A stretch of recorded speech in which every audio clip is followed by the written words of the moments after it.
today's topic we have is scale to 100 plus deals annually. Agents are your secret weapon, which is perfect for our audience, right? How to build smarter, invest bigger, and we have no other than Brandon Rickman with us here. And Brandon, actually, he's known as the flip genius, as you can see there in his background.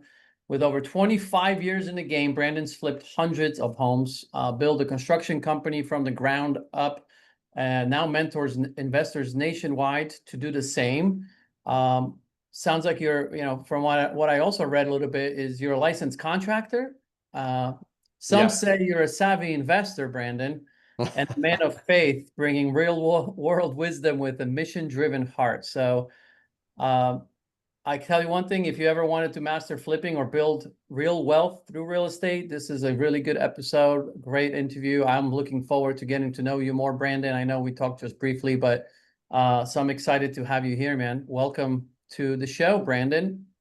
Thank you very much, Randy. I appreciate it. I'm excited to be on and learn from you guys and share a little bit as well. Sweet. All right. Let me stop the share. Where's okay, cool. Go ahead. So, Brandon, we always like to start at the beginning. So this is also good for me to know and hear from just kind of how did you even get started? Like, take us back to the first deal, right? Everyone's got that story, right? And everybody that is even listening here live or will be listening later, some of you are brand new. Some of you are, maybe doing a couple deals a year. Some are doing 100, like maybe Brandon. But at the end of the day, all of us started somewhere, right? And there's always a good story behind it. So I want to hear your story, Brandon. Yeah, actually, so my dad was a builder when I was growing up. So my brother and I grew up in construction and real estate. He was kind of old school, so he taught us from the beginning, when we were kids, first started out sweeping out houses, cleaning up after, subcontractors would leave, and then eventually taught us how to dig footings, how to put up sheetrock and finish sheetrock, how to roof houses. So we kind of learned how to do everything ourselves. And my brother's still on the commercial side. He's a commercial developer. I stayed on the residential side. But our first flip, so my wife is a real estate agent. And as I mentioned, I went through the real estate training, decided not to take the state test because she was going to be an agent anyway. And so we didn't both need to be agents. Yep. So she and I worked together every day in our business. And our first flip was actually a house in our neighborhood that we lived in. And we would drive by the house all the time and notice that it was kind of dilapidated. It was falling apart. And as it turned out, we went and knocked on the people's door, and father had passed away. The mother was going into an assisted living facility. The kids wanted to sell the house, and it was in really bad shape. So we made them an offer. They accepted it. We closed on it. Big mistake we made back then that we've kind of learned from now, but we did all of the work ourselves. So my wife will never lay tile again, but she did back then. So she was a school teacher at the time, and I was working for a builder. So we both had our regular 9 to 5 jobs, and we decided let's flip a house on the side, try to make a little extra money. Really had no vision of building it into a big real estate company at that time. And probably spent more time and money on that flip than we otherwise would have if we'd have just hired contractors to do the work and manage them. But we didn't know at the time. So, after our day job, our normal job, we were over there painting and laying tile and spending our weekends doing that. So eventually sold that house, made good money on it, and then went looking for our next deal. And we were at that time, this is 25 years ago, 24 years ago. So we were doing a deal on the side. So maybe one a year, one or two a year at the most, when we first started out.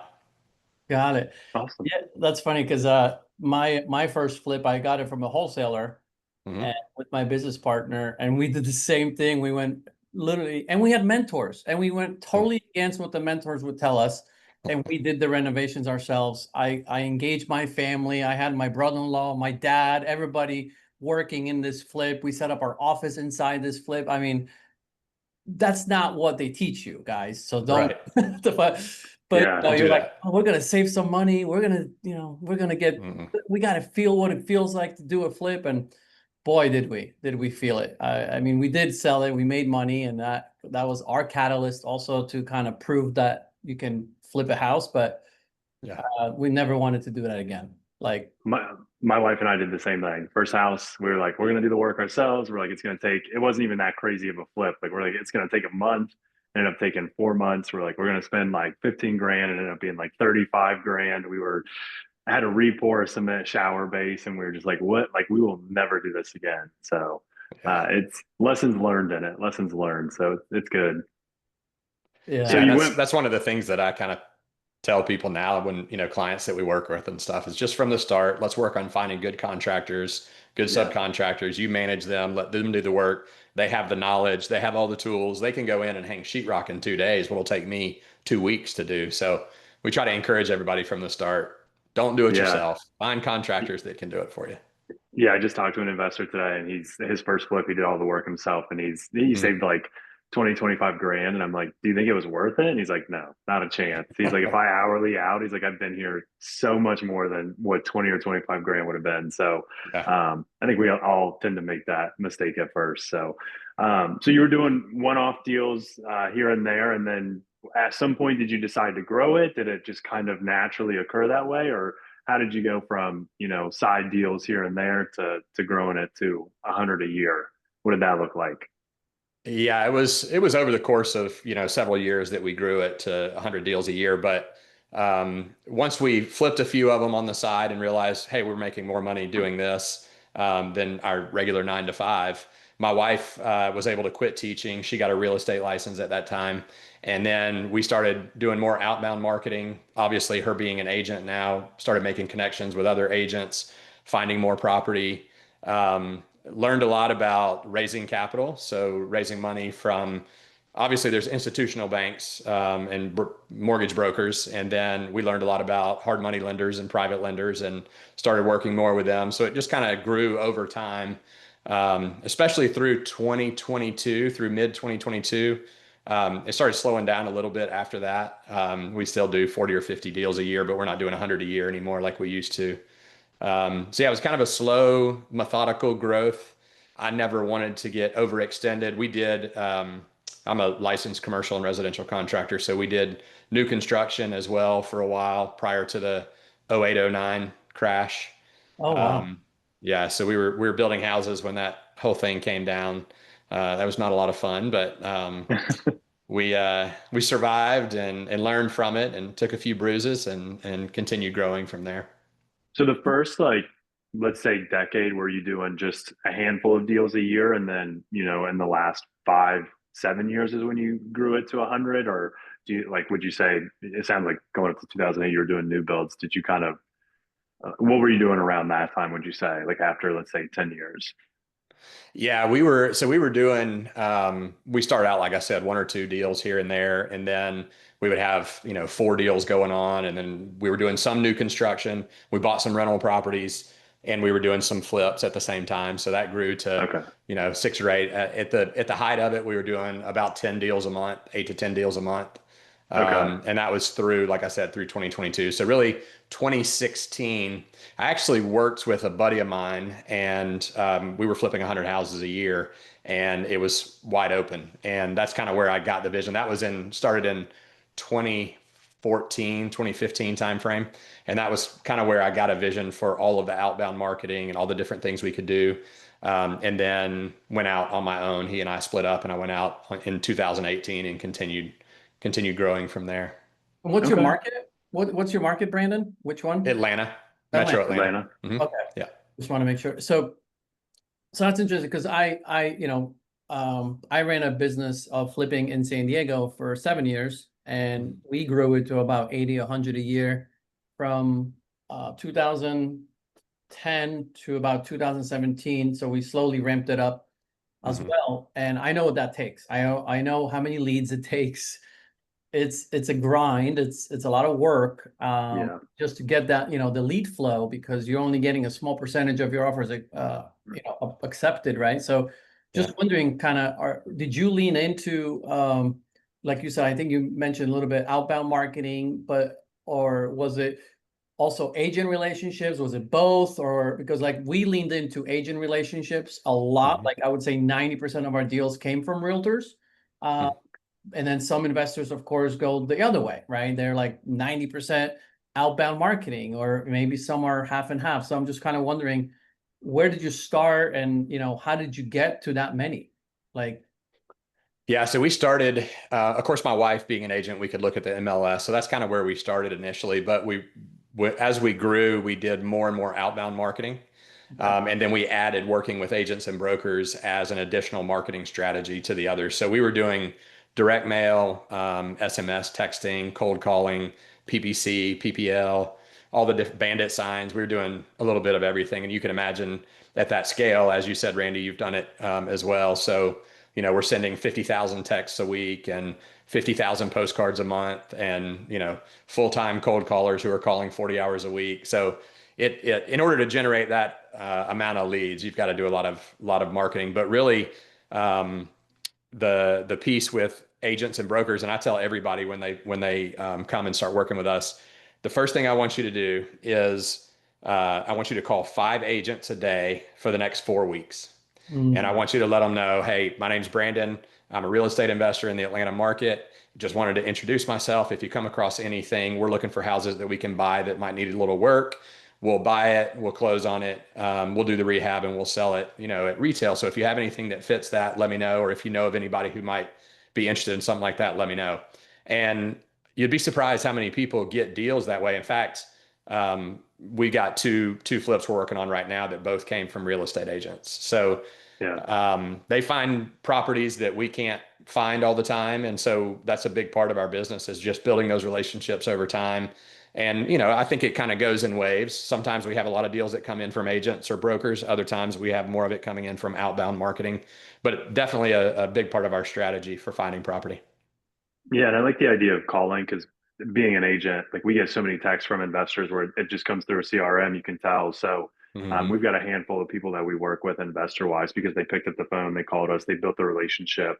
I get them all the time that come through a CRM. You can tell they're the same thing. I just, I text stop and, oh, you're unsubscribed. And it's like, nice, like glad, you don't waste that time. So I think doing the call, and then we've even talked on this and here before, like, there's so many listing appointments I've gone on where, it's the house is just not sellable on the market, and the sellers don't have the ability to put the work in, whether it's the money and stuff like that. So if you can plug an investor in there, like, it's a great way to bring deals. So I love both of those. Was there a marketing channel that you had the most success with, or that you preferred based off of just like your cost per lead, or like your actual cost per closing? Was there anyone that to this day you still stick with, or any of them like that?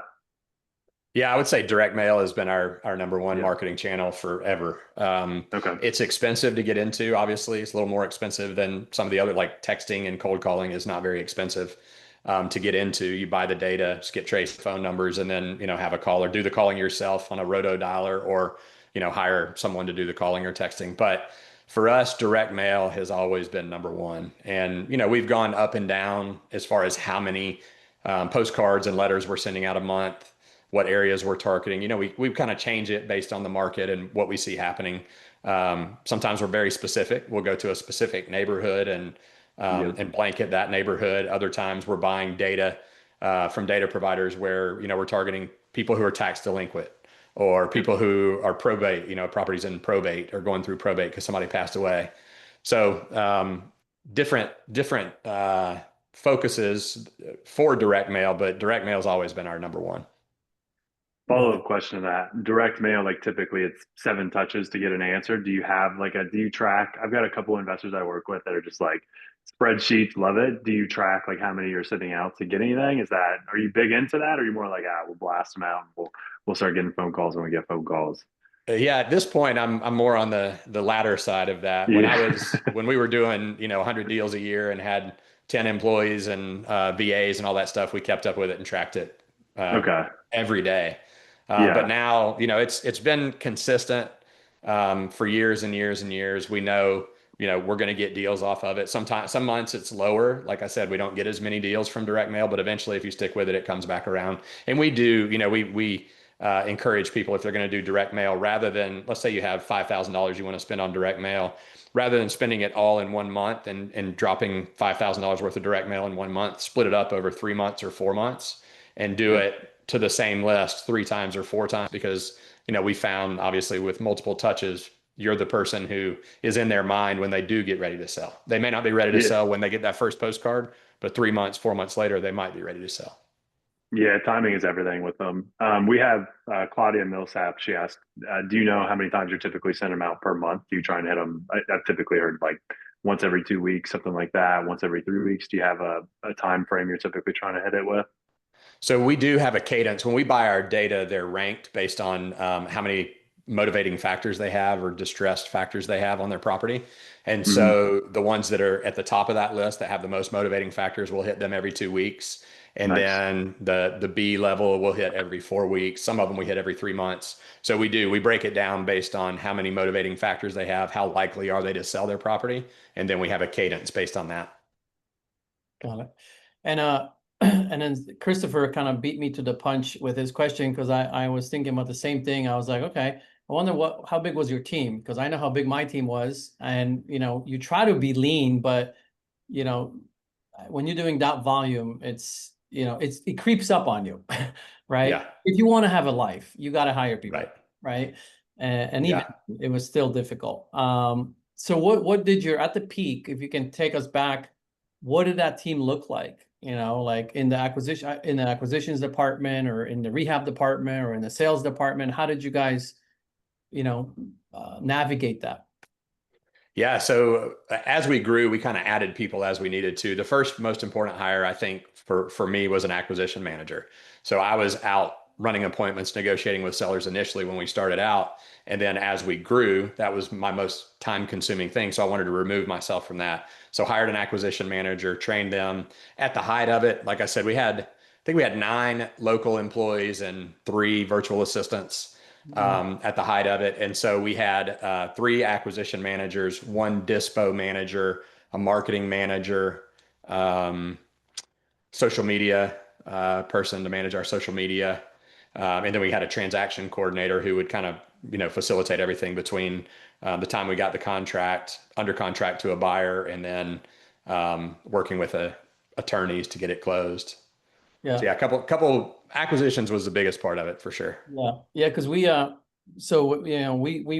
like I mentioned, we wanted to focus on the agents first, right? And do less Hmm. outbound.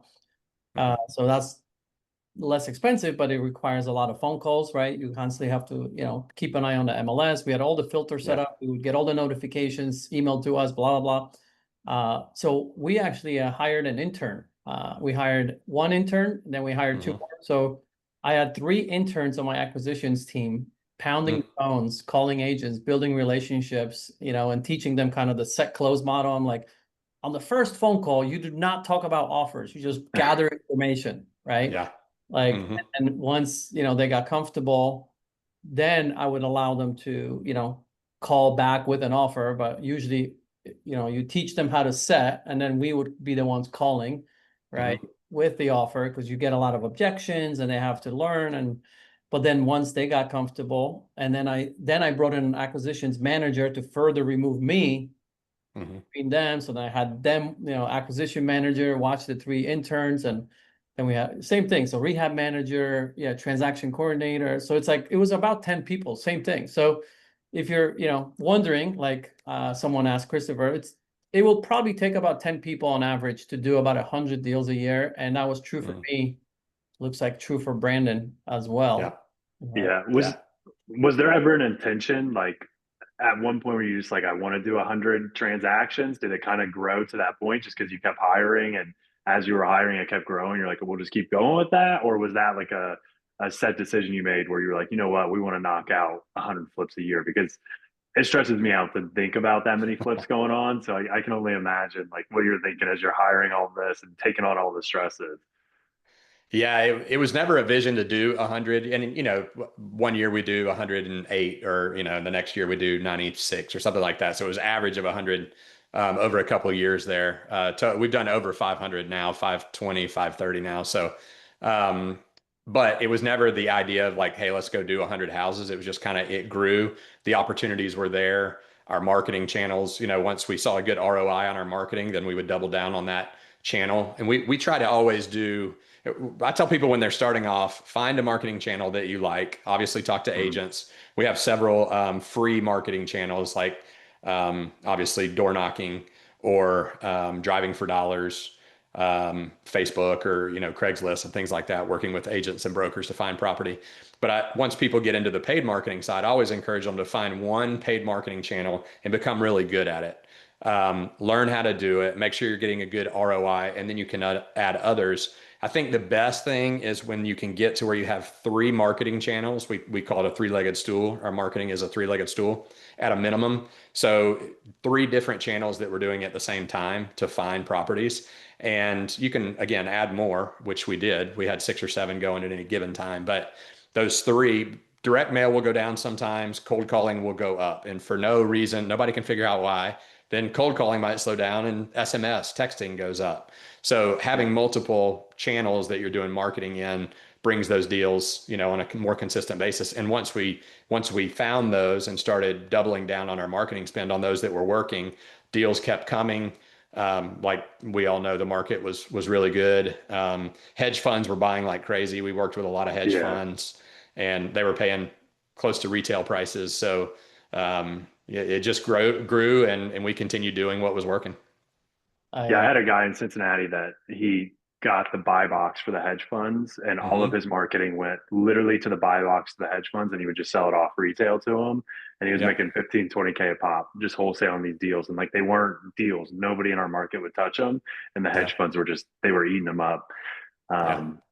Cool. Yeah. We've noticed the same thing on the leads. Like we've always tried to, on the agent side, like I will throw money at any lead source and give it like 3 to 4 months. And there's always stuff where I'm throwing like just like $500,000 and I'm tracking it to see. And some of our most successful like lead generation has come from that. 'Cause it's like, give it a shot and see what happens. And then once it starts to take off, we really pour into it. And then once it starts to dry up, we have other ones that we're kind of test running beside it. So I just think this business is really just lead generating. Yeah. We're a marketing company at the end of the day. We're a marketing company trying to find, and our product that we're marketing is houses, right? So. Yeah.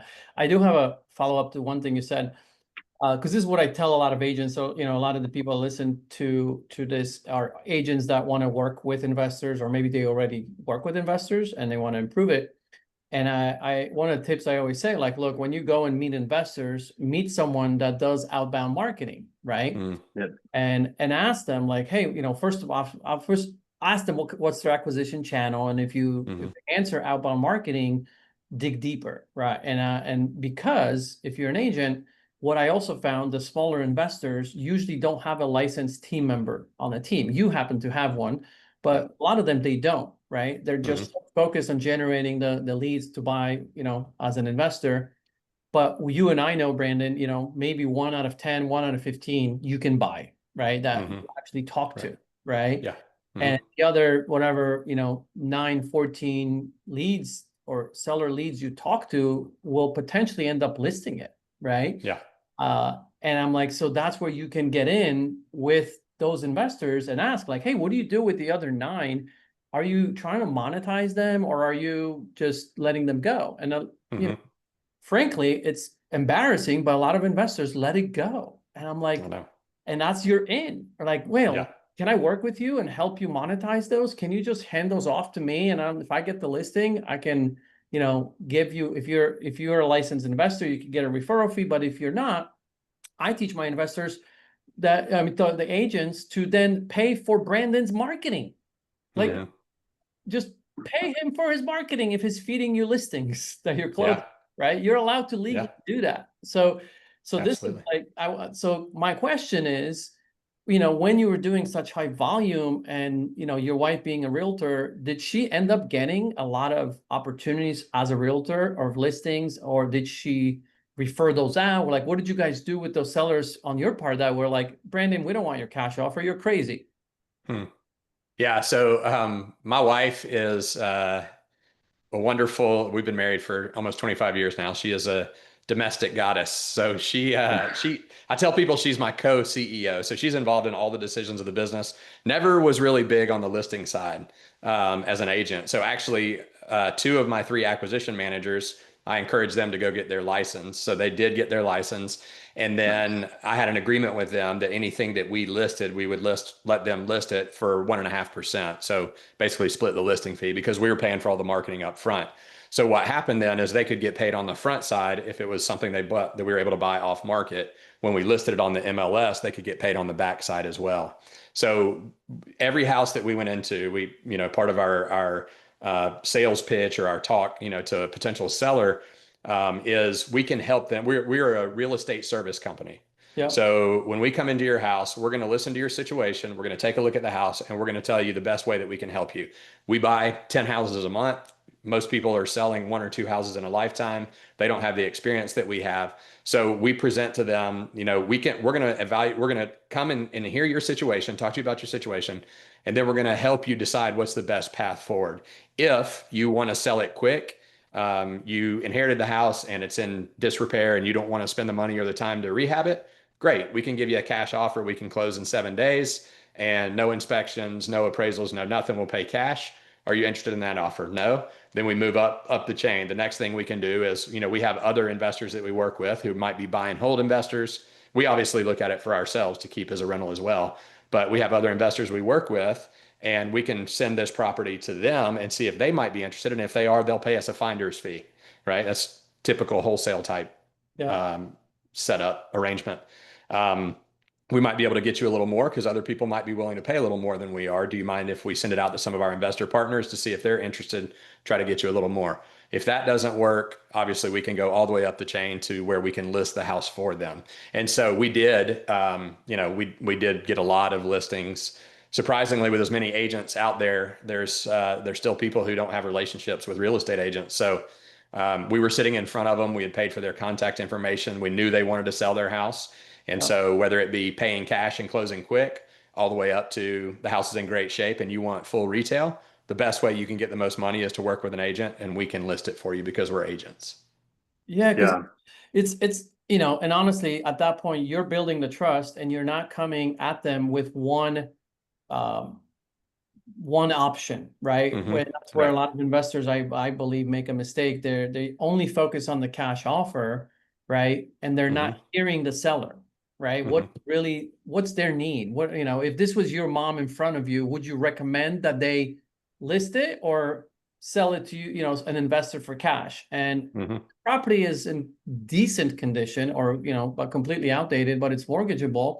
And the lady doesn't need to sell in 3-4 months. Well, then why rush it? Right? I would really tell them like, look, I don't even want to give you my cash offer because why? Right? Yeah. I would, if you were my mom, I would tell you, put the house on the market. Right. And that's what we tell them. And sometimes we even tell them, this is not a good fit for us. I can recommend somebody else to you. I mean, at the end of the day, as you said in the introduction, I feel like we operate for a different reason. We're faith-based and my wife and I and our family, and that's how we prefer to do things. So at the end of the day, I want to help them and do what's best for them. And if it's not a good fit for us and for them too, then I'll refer you to someone else. And we actually have a testimonial of a lady who had lost her husband suddenly, and she didn't know about all the properties they had. And we helped her go through the probate process, which took 13 months on this particular property. But we helped her go through the process, and she came to the closing and she said, I just wanted to let you know you were there during the most difficult time in my life. Not only did you help me figure out the property and help me, we bought the property and flipped it, but not only did you help me get rid of the property and flip it, but you were there for me to talk to me when I was going through a difficult time. I cried on the phone. We actually went and prayed with her several times. And she said, the way you guys treated me through that process has kind of renewed my faith. And I've started going back to church. And so, I mean, that's what it's all about for us. That's way more important to me than the money that you make on the deal. So yeah, at the end of the day, we're a service company. We're trying to help people, and it's not right for everybody, and that's fine. But the people we can help, we want to help as much as we can. Yeah, that's awesome. One more thing, there was something I was going to say. I love how you presented like, hey, it doesn't work for us as an investor, but I do have a network of investors, and it might work for some of them. So it's like you literally presented a wholesale option without mentioning a wholesale, but that's basically what you described. And I love how you present that. You know, Mhm. it feels very genuine, right? Where I think a lot of investors, like, they try to not talk about that part with the Yeah, seller, just try and lock it up and sell right? it. They just want to lock it Yeah. up and not even talk about it. Uh, Mhm. but I love the angle of how you took that, because it's so transparent. And you're like, look, might not work for me. However, I do have a network. It might work for them. So do you mind if I have an option to go and present this to them? Right. Like now it's all out in the open, Yeah. Yeah. right? Yeah, and I find that's much easier than, we don't want to have somebody come back, 2 weeks down the road and say, well, I didn't know you were doing this. I didn't know you were trying to find another buyer, or I didn't know you were, sometimes, we'll ask them, the best Yeah. way we can help you get this money is to list it on the MLS. And so they know up front, we're going to list the property for them on the MLS. We sign a listing agreement with them. In their scenario, that's the best way to help them get rid of their house and get the most money. So we tell them up front, these are all the options. We do tell them we don't know exactly when we're evaluating a house. Like I said, we might keep it to rent ourselves as a short-term or long-term rental. We might flip it. We might wholesale it or sell it to another investor. So we tell them up front, and my acquisition manager is kind of the way that I trained them to tell the sellers is, it's not your decision to figure out what we're going to do with the property. It's my decision to figure out what we're going to do with the property. So when you're talking to the seller, you can tell them these are some of the 4 or 5 different things that we may do. I'm not sure what we're going to do once we get it under contract, depending on your scenario and the property itself. Then I'm going to turn it over to our team, to me, and I'm going to decide, my boss is going to decide what we're going to do with the property. So we may keep it as a rental, we may flip it. Obviously, if it's something where the price is much higher and we're going to have to list it, then we tell them that. But we try to tell them everything up front, explain everything to them so that they know what to get. It just makes the whole process much easier when everybody's on the same page. Yeah. All right, cool. Yeah. Yeah, we got as we kind of get to the tail end of our conversation, maybe Eric, if you want to transition to what Yeah. Ben is doing now. Yeah. And I had a question. I think it'll help transition into it. So you got up to a couple, 100 deals a year on average. Was it the market switching that kind of slowed it down? Was it just you burning yourself out? Was it just too much? Was it just kind of, I mean, you said you grew it as the lead channels went. Was it just kind of the lead channels drying up? What kind of got that going back? I think you said now you're doing about 40 to 50. And was it on purpose, or was it more just market driven for kind of that slowdown? Yeah, I think it was market driven. Like we Okay. talked about with primarily market driven. Like you said, with the hedge funds, we had 10 hedge funds we worked with. We had their buy box. We marketed specifically for them. They Yeah. quit buying in mid 2022. The interest rates Yep. started going up. Yeah. So that made it more difficult. And I actually did a video running the numbers, and you guys have seen this too. Most people have. But when I could buy a rental house at 4.5% interest versus what I can buy it and pay 7.5 or 8%. That's a huge, that same house I used to be able to buy for 250. Now I need to buy it for 125, right? Yep. Because that's not exact numbers, but as an example, because the interest rates change that so much in order to cash flow. We don't ever encourage people to buy for appreciation. Always buy for cash flow. The property Yep. should go up. If you have a 10-year, 15-year, 20-year vision, the property should go up, but that'll be a bonus when you get ready to sell it. And I think that's where a lot of people got into trouble in 0809 is they bought for appreciation only, and then the market Hmm. didn't go up and they lost the property. Yeah. So that's what, we try to encourage people to go that route and have a long-term vision for it if they're going to, do rentals. But Yeah. yeah, so it was the market, it was the interest rate slowing down, the hedge funds quit buying. I think it became a seller's market. Um, Randy, I think you mentioned something in Florida. We're actually flipping a condo in Siesta Key right now. So just below you, Eric, in Nice. Tampa. Yeah. And everybody's like, what in the world are you entering the condo market in Florida right now for? It's Yeah. terrible. It, But condo market's fun right now for sure. yeah, yeah. So, I think, and Randy, I don't know if we've ever talked about this. I don't know if you saw the same thing, but I saw the exact same thing. I know the flipper I was working with in 2020, 2021, and even the first part of 2022, like it was so easy because you'd buy a Mhm. house and you just, hey, the ARV is 250, you'd flip it, and then you're running comps 3 months later. Now it's 270. You're like, are you serious? Yep. Like, and it just it was very easy. Deals were kind of coming quicker. There was hedge funds and all these other things, and Addison can tell me if I'm wrong, but usually I think 1% of interest rate going up is about 10% of your affordability. So rates going from 2.5 to 7.5 was about 50% more expensive on your mortgage. So Hmm. just that alone, like I saw a lot of people, like even in Cincinnati now, cash flow is like almost non-existent. And that was Mhm. always a really good cash flowing market. In Tampa, it's definitely non-existent. Like some of the stuff I see down here is a joke. So, Yeah. And um, San Diego, we did not have hedge funds, so we didn't have that okay. luxury like you guys had. Yeah. There Yeah. was not really too many hedge funds buying in our area. The numbers just didn't make sense there. But the profits were larger, right? Mm. Yeah. More Yeah. skin in the And game. your appreciation was, on a $800,000 house, if it goes up 5% while you're Yeah. flipping it, it's 40 grand. On a $200,000 house, it's 10 grand. So, so Mhm. you kind of scaled down to 40 to 50. And then from there, I started switching into a different class, a different type. Are you sticking with mainly just flips right now? Are you still wholesaling? What are you doing overall real estate wise? We're still doing mostly flips. Okay. So it's a little bit more expensive, higher end, Okay. and more profit on them because it's fewer deals. But we were able to scale back our overhead as well over Okay. the last couple of years. So we're down to 3 people, and then myself and my wife, and we have one VA. So cut a little more than half of our overhead to do what we do. We also always outsource, like I mentioned at the beginning. We use subcontractors to do all of our work.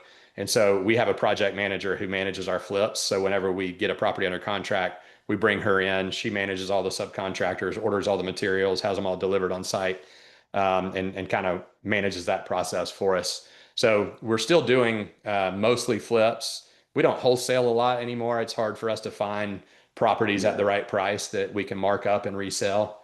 And then most recently, so there's one of the things that I've recognized as I've gotten older is that a lot of the stuff that we've done has been transactional.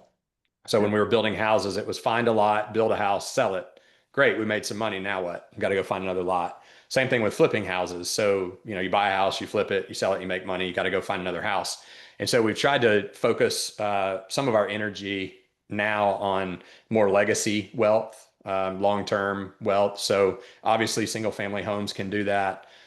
We had some short-term rentals that we'd built up over the years. And then now we're actually building a big self-storage facility for that exact Nice. reason. So we're just outside of Atlanta. We're building a 115,000 square foot Class A climate controlled self-storage facility. That's something we can hold for the long term, to hopefully Yeah. train our 15-year-old son at some point about getting into real estate and what I that looks love Is like. that is that ground up? Like you're building it, you bought the lot, made sure it was zoned, all of it. Yeah, Nice. yeah, it is. It's been years in the making too. It's funny. People are like, "Why do you start with the hardest thing first to jump into?" Because people who usually get into self storage, they'll start with a value add type, buy an Yep. existing one story, non-climate controlled with 40, 50, 60 units and then go from there.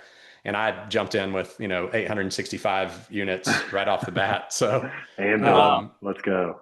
yeah, I think so I was looking for some value add stuff, couldn't find anything. I bought these 2 houses that were beside each other. They were on 4.5 acres, and I bought them from another wholesaler. And he was just selling them as 2 houses to flip.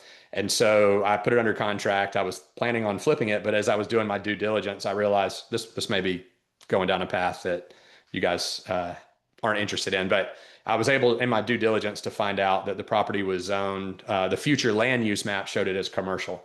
Yeah. So there was a new Walmart next door. It was on a big 4-lane highway. So I ended up buying it, taking it through, getting it rezoned, and then starting that whole process. So like I said, Nice. it's taken a few years. It's a much bigger bite of the apple, but it's a lot more work and money up front, but then it will generate good cash flow for years to come.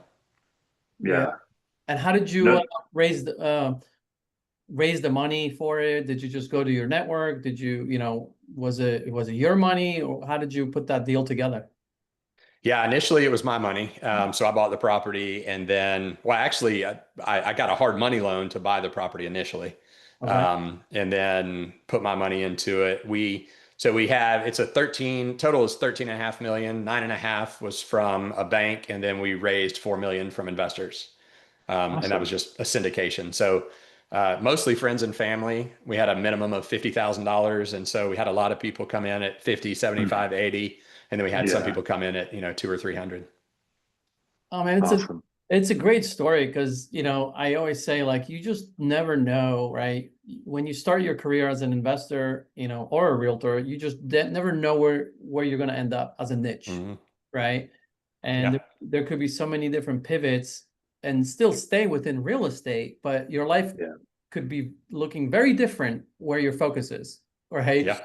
And it's Absolutely. like same thing with, like I'm doing some land wholesaling now. I Mm. never even thought about land wholesaling, but next thing you know, I met somebody and then now I'm buying land and wholesaling land across the country. Like, Yeah. and who knows, maybe, one day I'll come across something like you just came across and you're like, wait a minute, this is a commercial zone property and blah, blah, blah, and we could do something different. And then next thing you know, I'm Yeah. talking to Brandon about self-storage. I don't know, right? It's Yeah. like, Yeah. it's just this is the part of real estate that I love, that if you stick with it, if you stay plugged in, if you keep surrounding yourself with mentors, coaches, other investors, right, are taking action, you just never know, man, where this will take you. Like, Yeah. Hmm. I, it, I originally got licensed to just help find my own properties. Never wanted to be Yeah. an agent, was never on my radar or anything. Then once I got licensed, I Mhm. was like, oh, I can make side money doing it. And then it grew and then took my investment side of it and was like, well, I want to help investors. So yeah, Mhm. you never know what's going to happen. One of my last things before we'll probably start to wrap it up was um, it was kind of with the investor and agent side of it, but I think there's like different cycles to real estate. And I think the fact that Mhm. you had gone through 2007 and 2008, I find it really interesting because I'm even seeing it on the agent side where in 2020 to 2022, all of these real estate teams got huge. Like there was one in the Panhandle of Florida that I was talking to, and he had 55 agents at the peak 2 years ago. And Randy, he was at the regional rally talking, and his team now is down to like 25, and his plan is to get it down to 15. And mm, he was talking about, there was just so many leads and stuff, so he grew with it, and then there was a lot of headache and just overhead and stuff. So I think being kind of nimble with it, realizing like what's happening, understanding that like you're not going to pick one course and just do 100 flips every year for 50 Right. years and that's it, you retire out of real estate. Like it's constantly going to change. There's going to be years where it's like leads are coming in from everywhere and everything's great, and there's going to be years where you dial it back and you kind of shift with the market. So when you were talking about that, just kind of connected both of those together. So Yeah, absolutely. And I think, over the 25 years plus that we've been in real estate, that's one of the things that I think is huge is being able to pivot and not be mhm. locked in on one thing. Yep. Market changes, new construction like oh 07, oh 08, oh 09 market, new construction went into the tank overnight and we were doing new construction. So we had to pivot, find something else to do in real estate. And the great thing about real estate, as you guys know, is not only does it provide, financial freedom and time freedom away from the 9 to 5 and doing all the kind of stuff, traveling or whatever it is that you want to do, but you can do so many different things within real estate. And I tell people, figure out what your goal is and then build your business so that it gives you the life that you want, gives you the freedom that you want, or whatever your goal is, rather than just staying so focused, like I'm only going to flip houses and that's it. Well, when the market changes and flipping goes down, you need to be able to pivot and do something else. Yep. so Yep. good. Couldn't have said it better. And I do know you do from what I also read a bit about you too, is you do some coaching. Is that right? Is that We one? do. Okay, got it. Yeah. So tell us Yeah. So that's, about that a little bit. Maybe we can finish on that. Like, how did you, get into that? Obviously, you have a lot of experience, but that's a very different. It's another business, right? That you're now Yep. building. Tell us more about that. yeah, it is. So, like I said, I feel like I've been blessed and fortunate to have a knowledge and experience in real estate in a lot of different avenues with new construction, and my wife being an agent. And so, the biggest part of it was if I can do it.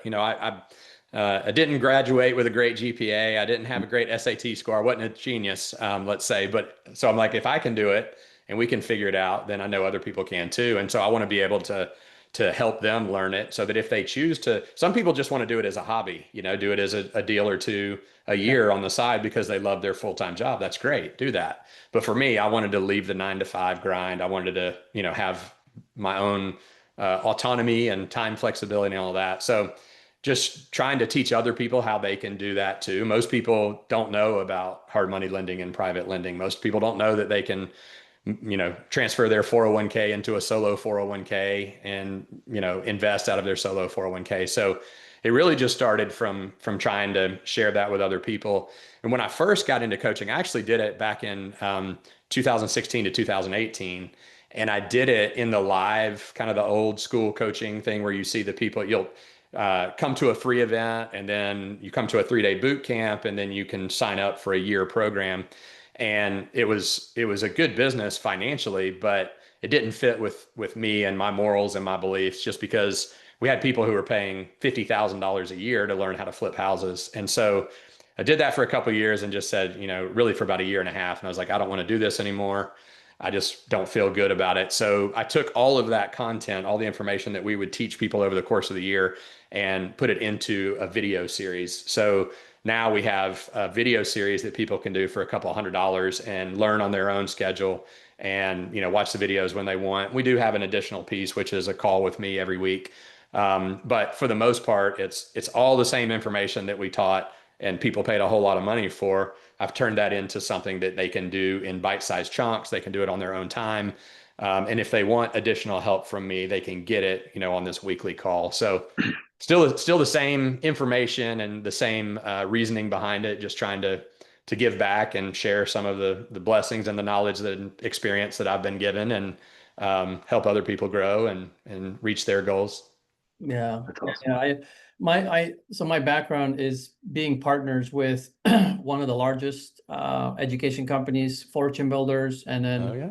the most recent one now is Kingdom 320. A lot of people, even on this call here or this Zoom, is a lot of them are students of those companies, Yeah. and That's investors. great. So it is a big investment, and for them, and also there's a lot of value that they can get from it, and a lot more hands-on. But it's not for everybody to build a coaching business, man. It's because that's a big investment that people are making in you and your trainings, and that's like a lot of weight that falls on you, that like what you said, like if it doesn't feel right, right? Because how do you, and I know it also breaks a lot of the coaches' heart when they see a lot of people not succeed where we know they can, right? Yeah. Because you and I know, like, we've done it and here's everything I know. Why aren't they succeeding? Right. Yeah. And I think that's the hard part for a lot of coaches that they always battle with. It's like, how can we make everybody succeed? But it's like, well, that's not how life works. Unfortunately, it's this 20 rule. But not every coach can deal with that. Right. Yeah. Yeah. And same with Yeah. you. We had, we have huge success stories of people leaving their jobs and doing real estate full time. And I have a guy that actually went through our course who's a good buddy of mine now, years later. Last February, he had a $80,000 month just in the month of February. So, we have some big success stories, but like you said, there's some people who are going to take the information and run with it, and they're just going to do it again and again and again until they're successful. And other people think if they write you a big check, they're just going to be successful, and they're not. It takes work. It's like anything else. So you're going to get out what you put in. And if you want it to be, if you treat it like a hobby, it's going to pay like a hobby. And if you treat it like a business, it's going to pay like a business. Yes. Yep. So good. I saw you heard of FortuneBuilders when I mentioned Oh, it? yes. Yeah. Okay. Yeah. Yes. We actually had, so my partner that I mentioned before, he was the Flipper Flop Atlanta, Ken and Anita Corsini. They were the Flipper Flop Atlanta TV show people. And so they talked to FortuneBuilders about coming on board and doing some stuff with them. So I knew all about them. He didn't end up doing it. We ended up doing our own program, but I'm very familiar with FortuneBuilders and a lot of the other coaching programs. In fact, I still pay, I was trying to think, there were several years there where I was paying $100,000 a year to other coaches and masterminds and groups for my own growth and knowledge and experience. Now we're down to about 50,000 a year now, but yeah, I mean, I think it's super valuable to be part of those organizations. You're either going to learn by making mistakes and losing money, or you're going to learn from people who have already done it and can help you avoid the mistakes. So I think it's better to join up a community of people that are like-minded, that are going to help you, point you in the right direction, help you avoid mistakes, and pay for their knowledge and experience and learn from them, and then you're off on your own after that. Yeah. So funny story, Brandon. So the reason I know FortuneBuilders is because one of my good friends, I grew up with him since we were 13 years old in New Jersey. His name is Conrad. He went to Yale, played at Yale with Than, one of the owners. Yeah. So then Than became, partners with my buddy Conrad and his other buddy Paul. Long story short, in 2006, I reached out to them to learn real estate because they were cranking it at that point, and they're like, you can come and work for us for free if you want. I'm like, sign me up. And I slept on Conrad's couch for 6 months. I drove from Jersey to Connecticut and spent half a week there. Slept on Conrad's couch, went to their office, did whatever they wanted me to do. Wow. And me, that was my paying for education way, right? Yeah. And I learned everything I could. I remember I was leaving their office and buddy's house, right before Christmas that week. I'm like, guys, this is my last week. I'm leaving. I'm going to take your hard drive. Thank you so much, with all the documents, right? And I was like, I'm going to do this. I'm going to do this on my own. And they're like, all right, keep us in the loop, how it's going. And the rest was history, man. Like that's, I was there when they were filming for Flip This House, A&E TV show. And I thought I would be in one of those episodes. Didn't make it. Didn't make the cut. Didn't make the cut. So anyway, so it's been a fun ride. You never know, like I said, where life takes you, right? But at the end of the day, everyone, I truly believe, should resource up one way or another, right? If it's through self-study, some stuff, through 101, through, if you have the funds to do so, or intern, right? Like I did. I was in my late 20s interning, sleeping on a friend's couch with a family back home. Like, you just do what you got to do. If you want it bad enough, make it happen. Do what you got to do. That's right. But we'll finish. Absolutely. Brandon, where can everybody find you? I know you said you were not a genius growing up, but you did become a flip genius. Is that the handle? Where can they find you? Yeah, that's the best way. So my email address is brandon@theflipgenius.com, BRANDON @theflipgenius.com. I have a Calendly link on there if somebody wanted to schedule a call. If you have any questions, they can reach out, email me, or call me. I'm happy to help. Yeah, and I have all the social media too, either under my name, Brandon Rickman, or the Flip Genius. So YouTube channel and Instagram and TikTok and all that, Facebook. That's awesome. Since we are doing this live, then we have the luxury of opening it up for questions. If anybody wants anybody have any questions for Brandon before we wrap it up? I'll put my email address in the notes too. Somebody asked for that. Feel free. Hey, Brandon, what part of Atlanta are you in? I'm in Marietta. So, okay. Yeah. That's where I used to practice real estate. So I got my license. I'm originally licensed in Georgia. So that was the first one. So I was wondering. Yeah. I know who you are. Yeah. I actually grew up here in Marietta. So I went to Walton High School and then went to Georgia and graduated from LaGrange College, but then moved back here. So we buy and flip in all 17 metro Atlanta counties. So anything really within a 2-hour drive, but based in Marietta. Our office is here in Marietta. Whereabouts in Marietta? Johnson Ferry and Roswell Road. Okay. I know it well. Yeah, East Cobb. So our office is on Providence Road. So right down the street from Walton High School, if you know that area. I do. Yeah. I used to live in East Cobb too. So yeah. And then my dad lives up in Cherokee. So okay. Yeah. Good meeting you, man. Yeah, you too. Thanks. Christopher had a question about structuring wholesale. Yeah. I'm curious, because you're not, from my understanding, a realtor cannot accept a referral from a non-realtor or a licensed agent. So like in your case where you said, yeah, if this isn't the right one for me, let me reach out to, my network and see if we can get you a better price and then collect a referral fee. Like, how do you do that between agent, investor, short of just wholesaling it and actually having it under contract, selling the contract, right? Yeah, that scenario is not with an agent. That scenario is we're direct with the seller.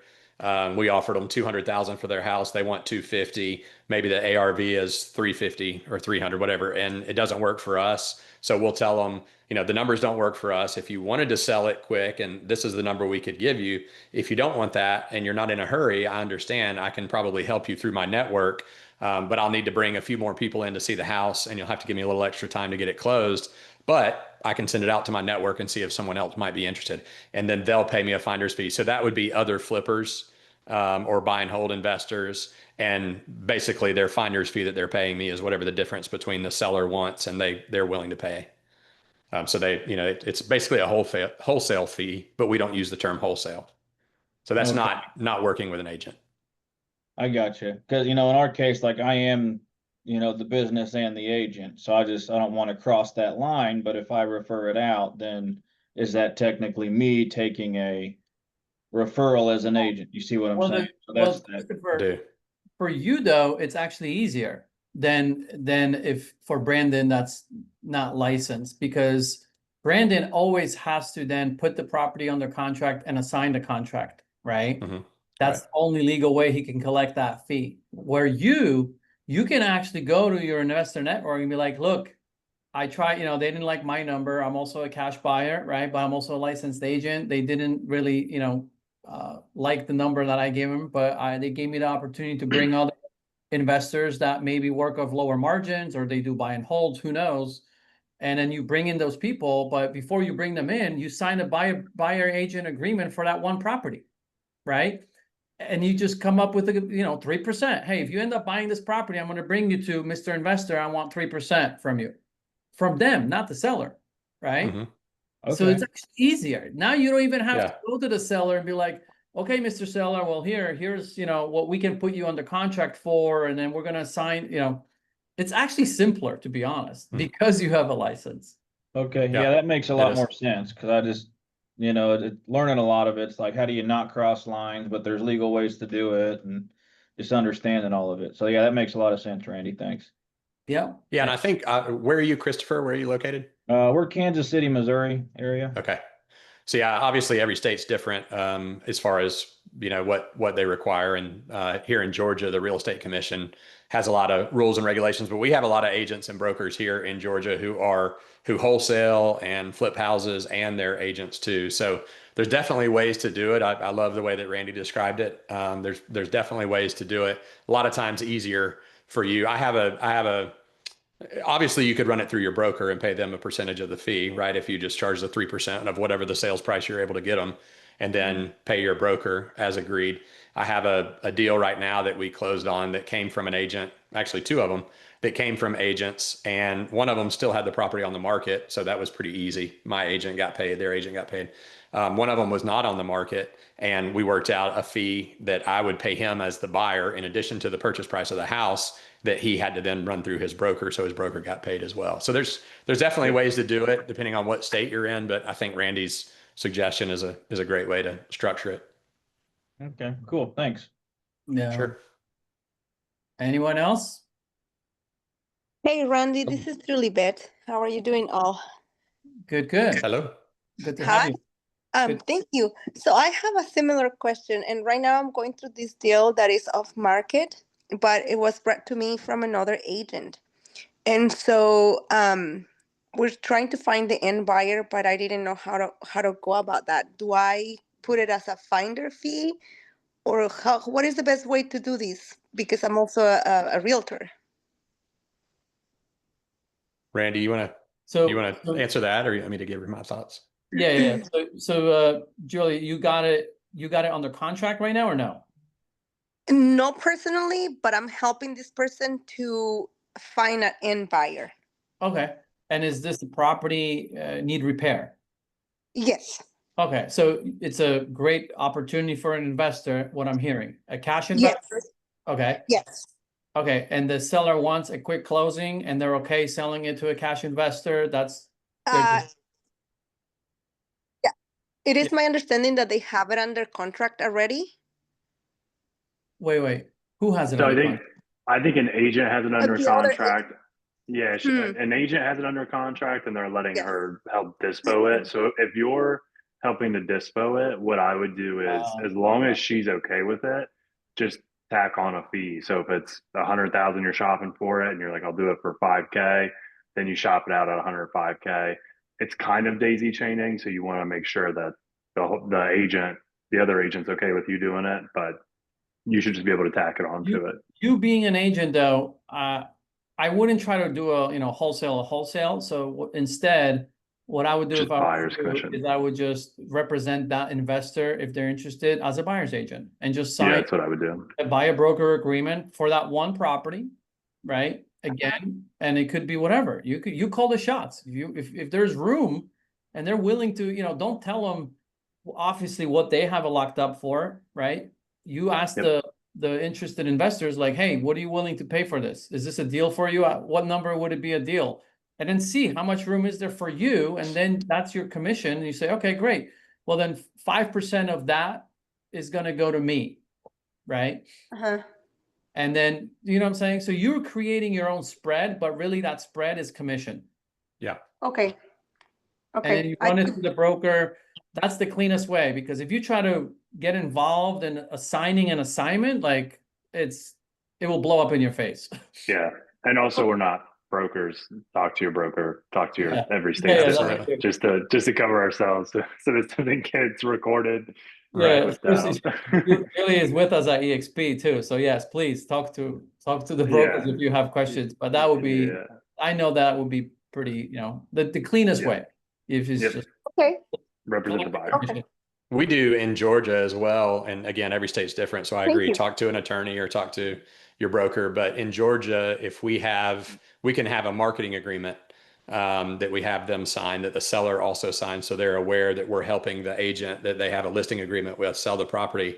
And then as long as they know that we're doing it, and then we put what our commission would be on the HUD, on the settlement statement, so that it's seen by a lender. If there's a lender, if the attorneys are aware of it, everybody's aware of it, we put it on the HUD. They don't have a problem with it as long as the seller is aware, and we have a marketing agreement in place, and it's on the HUD. Again, in Georgia, they don't mind, but every state's different. Who do you sign the marketing agreement with again? We have the agent or the agent's broker and the seller sign it. Because you're gonna basically step in to help the agent sell the property. Yeah. Interesting. Wow. Yeah. I have never heard of that. That's cool. Yeah. And again, I think it's obviously state dependent. Depends on what state you're in, how flexible they are, but. Yeah. And some states don't allow wholesaling, guys, too. South Carolina, right. You cannot wholesale. So you got to really go and look to your local rules and regulations, and they're constantly changing. I just found out, Brandon, actually, and Eric, I don't know if you know this, but North Carolina is next. They have a bill in the works where they're going to require a license to wholesale. Most likely it's going to pass. And then I heard West Virginia, I think they want to ban it altogether, wholesaling. So it's not that you still can't do business. You just have to then double close. Right. Use transactional funding and double close. Some of them I've heard are going to try to do something where if you buy it, you have to hold it for 90 days or you have to hold it for 6 months before you can sell it. I don't see how that could pass, but we double close. I would say 90% of the wholesale deals that we do, we actually close on and then turn around and resell them. Sometimes double close, sometimes wholesale, but we close on most everything that we get under contract anyway. There's a solution to every problem. So if they require you to hold it for like 90 days, there'll be people that sign something with a flipper. They go ahead and get started, and then the fee gets started as soon as they can close on the 90-day or something like that. And it'll help pay for the hard money. The way you get around that is you buy the property in a LLC just for that property, and then you assign your LLC transfer it to the buyer. Yeah. Yep. So we'll find a way, man. There's always a way. Can't stop us. This is awesome. All right, we're gonna wrap it up. We're way past our time, but thanks, Brandon. Thanks, Eric. And see you guys in a month. But we appreciate you, Brandon, coming on, sharing your wisdom, your experience, and everything about just real estate. This is great. Yeah, Thank you, man. absolutely. Thank you guys too. It was great meeting you and appreciate your time. Enjoyed it. Thank you guys. Absolutely. Yes, See you take guys. care. Bye. Bye. Thanks, everybody.